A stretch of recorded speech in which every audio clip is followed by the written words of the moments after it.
93 million miles away, something just moved. A burst of energy tore itself off the surface of the sun with the force of 1 billion hydrogen bombs. And right now, it is crossing the gap between that star and this planet. Not in years, not in months, in hours. We gave it a name almost nobody outside a small circle of scientists will ever hear, an X4.2 class solar flare. But the name is no. What matters? What matters is what it is dragging behind it, what it might still unleash, and what happens to a civilization built entirely on invisible electricity when the sun decides to remind us who is really in charge. This is the story of a storm that is not supposed to be dangerous. And why, this time, nobody is entirely sure that is true. To understand what is happening right now, you have to understand that the sun is not the calm, unchanging disk we grew up drawing in school. It is a churning ball of plasma, wrapped in a magnetic field so complicated that even the scientists who study it for a living describe it, without irony, as a mess. That magnetic field does not stay still. It twists, it stretches, it gets tangled around itself like a garden hose left in the sun too. Long. And when it tangles badly enough, it snaps. That snap releases energy that has been building for days or weeks in an instant, a solar flare. The biggest ones can outshine the entire rest of the sun in X-rays for several minutes. Right now, one particular region of the sun's surface has become the most active piece of real estate in the solar system. Scientists have tagged it Sunspot Group 43166, and over the past couple of weeks it has been throwing tantrums almost daily.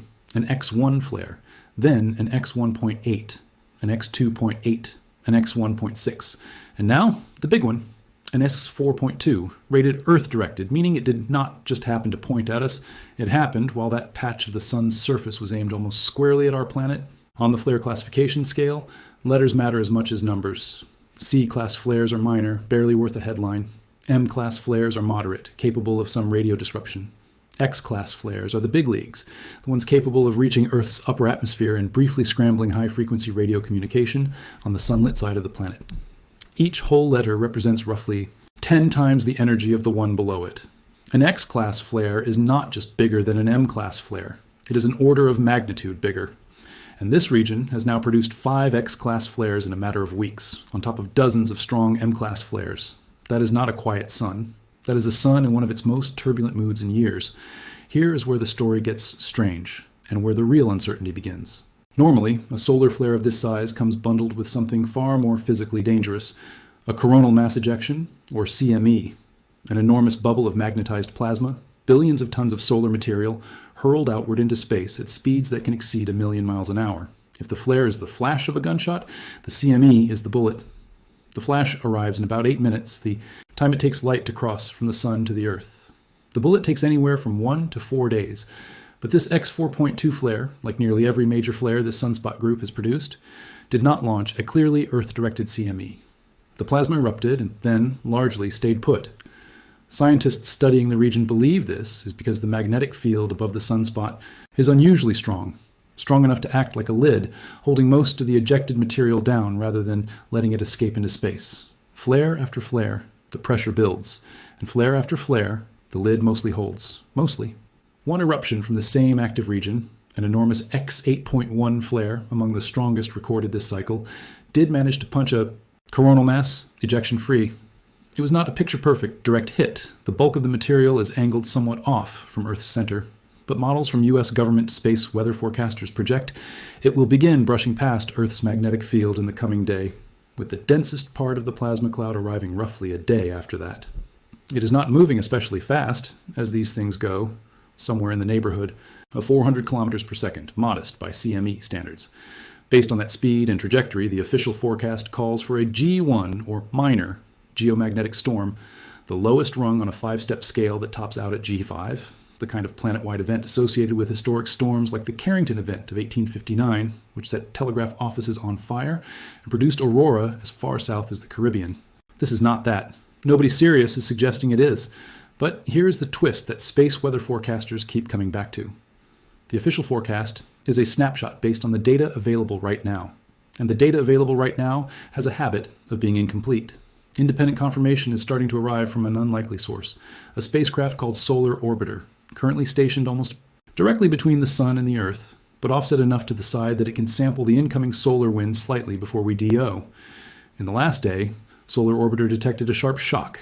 Its onboard magnetometer jumped from a field strength of 17 nanotesla to 33 nanotesla in a short burst a jump of roughly 15 nanotesla in a matter of moments. That is not a subtle reading. That is a spacecraft getting physically shoved by something moving fast. Something is coming. The only real questions are how hard it hits and what else might still be behind it. Because forecasters tracking this region point out something else. Repeated flaring, even without a clean, obvious coronal mass ejection, tends to churn up the solar wind in general. Think of it less like a single wave and more like a stretch of rough seas, more turbulence, more unpredictability, arriving in the same window as the confirmed CME. Several forecasters now believe the storm could run stronger than the official minor rating suggests, potentially reaching G2 or even G3, a strong geomagnetic storm capable of pushing the aurora borealis much farther from the poles than usual and capable of inducing measurable currents in long-distance power transmission lines. And there is a second, more unsettling possibility sitting quietly underneath all of this.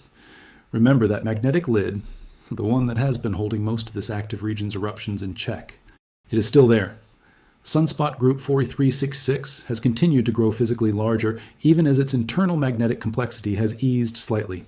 It remains squarely in what forecasters call Earth's strike zone, the central portion of the visible solar disk from which an eruption travels almost directly toward us. And it is expected to stay in the T-zone for roughly another day and a half before it begins rotating toward the edge of the sun as seen from Earth. That matters, because the fact that a truly major coronal mass ejection has not yet broken free from this region does not mean the plasma isn't there. It means it is still trapped. And every additional X-class flare this region produces is, in effect, one more crack forming in that magnetic lid.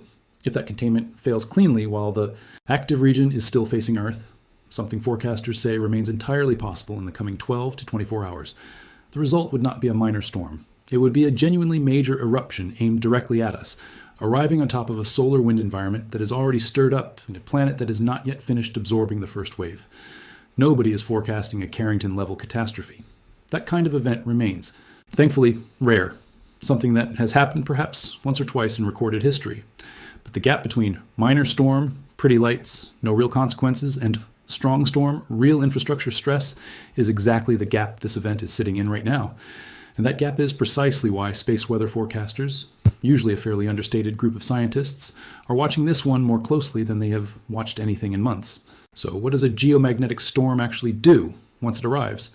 At the gentle end, a G1 or G2, the most noticeable effect is also the most beautiful one. Charged particles funnel down along Earth's magnetic field lines toward the poles, colliding with oxygen and nitrogen molecules in the upper atmosphere and making them glow. That glow is the aurora, normally confined to a narrow ring around the Arctic and Antarctic. But during a geomagnetic storm, that ring expands. A moderate storm can push the aurora borealis visibly south into the northern United States, southern Canada, and across much of Scandinavia and northern Europe. For skywatchers, this is the payoff. The reason photographers now travel deliberately to high-latitude locations during active solar periods, cameras ready, hoping the forecast holds. But the same particles that paint the sky are also, at larger scales, capable of quiet mischief on the ground. Geomagnetic storms induce small electrical currents in anything long and conductive. Power transmission lines, pipelines, railway signaling systems. During a strong storm, those induced currents can strain transformers, occasionally triggering protective shutdowns. Satellites can experience increased drag as the upper atmosphere heats and expands, subtly altering their orbits. GPS accuracy can degrade for hours at a time. High-frequency radio communication, still relied upon by some aviation and maritime operations, can experience blackouts on the sunlit side of the planet during the flare itself, and disruption for longer during the geomagnetic storm that follows. None of this, at G1 through G3 levels, threatens the kind of society-wide blackout that occasionally makes headlines in worst-case scenario reporting. That level of consequence belongs to the rare, extreme end of the scale, G5 events, the kind measured perhaps once or twice a decade at most, and the kind capable of the sort of widespread transformer damage that utility companies genuinely plan around. But not catastrophic is not the same as nothing. It is simply the space between a light show and a warning. Consider the layers of modern life quietly touched by even a moderate storm. Airlines flying polar routes between North America and Asia sometimes reroute flights slightly farther south during strong geomagnetic activity, both to avoid communication, blackouts near the poles, and to reduce radiation exposure for crew on long, high-latitude flights. Farmers using GPS-guided tractors for precision planting can see their equipment's positioning accuracy drift by feet rather than inches for a few hours. Oil and gas companies monitoring pipelines watch for induced currents that can accelerate corrosion over time. None of these are emergencies. All of them are the kind of small distributed friction that adds up across an economy that has quietly wired itself to depend on a calm sun. This is also why utility companies and satellite operators do not treat space weather forecasts as background noise. Grid operators in regions with a history of geomagnetic sensitivity, Canada, the northern United States, Scandinavia, can take preemptive steps when a strong storm is forecast, adjusting transformer loads or bringing additional reserve capacity online. Satellite operators can place spacecraft into safe modes, temporarily powering down non-essential systems to reduce the risk of damage from a sudden radiation spike. None of it makes headlines. All of it is why the difference between "we saw this coming" and "we did not" tends to matter far more than the storm's numerical rating alone. Earth has weathered far worse than this, and the historical record is the reason scientists are not panicking, even while they are paying close attention. In September of 1859, a British astronomer named Richard Carrington watched an extraordinarily bright flash erupt from a sunspot he happened to be observing. Less than a day later, the resulting geomagnetic storm was so intense that telegraph operator S, across Europe and North America, reported sparks jumping from their equipment, some machines catching fire and others continuing to send messages after operators disconnected them from their batteries entirely, powered by the induced current in the wires themselves. Aurora were reported as far south as Cuba and Hawaii, bright enough that some observers reported being able to read a newspaper by their light at midnight. That event, now known as the Carrington event, remains the benchmark against which every subsequent solar storm is measured, and, notably, the benchmark this current event falls dramatically short of.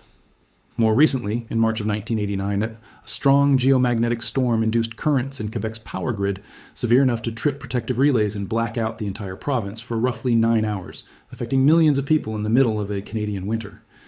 In 2003, a series of storms, nicknamed the Halloween Storms, damaged satellites, disrupted airline navigation and communications, and caused a brief power outage in Sweden. These are the modern reference points forecasters use when trying to calibrate what a G2 or G3 storm might realistically mean for a technologically dependent society. The event unfolding now sits well below any of those thresholds. For now. What keeps forecasters watching closely is not what has already happened, but the fact that the source region has not finished producing. Perhaps the most important thing this event illustrates is not about this particular flare or this particular sunspot group. It is about timing. The sun operates on an 11-year cycle of rising and falling activity, and current evidence suggests we are near or past the peak of the current cycle, a period scientists call solar maximum. During solar maximum, sunspot groups like this one become more common, more complex, and more likely to produce exactly this kind of rapid-fire sequence of major flares. We are, in a very real sense, living through the loud part of the sun's cycle. That has consequences that reach well beyond aurora photography. Modern civilization runs on systems that did not exist the last time the sun was this active. GPS, guided agriculture and aviation, satellite-based financial transaction timing, a power grid that is more interconnected, more automated, and in places, more aging than ever before. Space weather forecasters, working out of agencies with names most people have never heard, monitor this activity around the clock precisely because the consequences of getting caught unprepared have grown alongside our dependence on the technology at risk. This is not a reason for alarm. It is a reason for the same kind of quiet, competent monitoring that meteorologists apply to hurricanes. Tracking a system, refining a forecast as new data arrives, and being honest when that forecast still has real uncertainty attached to it. As of right now, the official forecast still reads G1, minor.